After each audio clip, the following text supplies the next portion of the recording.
Hello and welcome to our podcast. Today's topic is tuberculosis and its prevention levels according to the Level and Clark diagram. So, Valeria, can you explain to us what would the primary level be? As with all health conditions, prevention is always a better cure.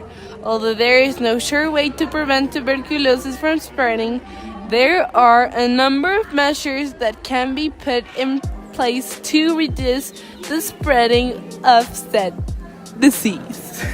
So, one of those measures would be vaccination. Diego, can you explain more about it?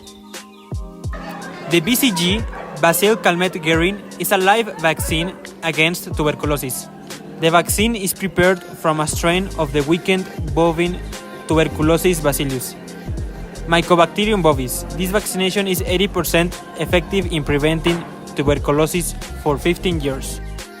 Okay, and do you think you can explain to us some of the characteristics of this vaccine?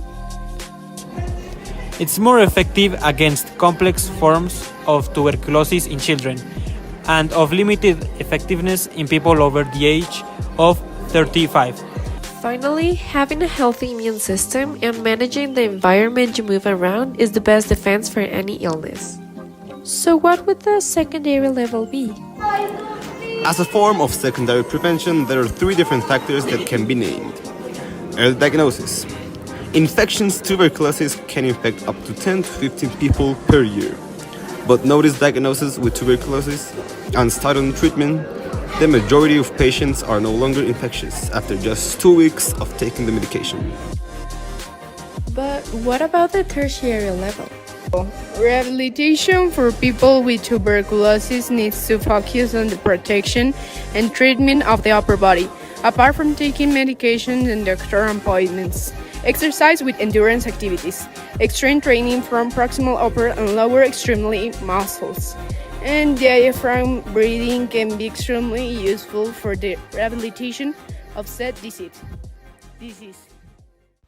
At the end of the day, tuberculosis is not diagnosed very commonly because most of the symptoms are confused as just a simple flu.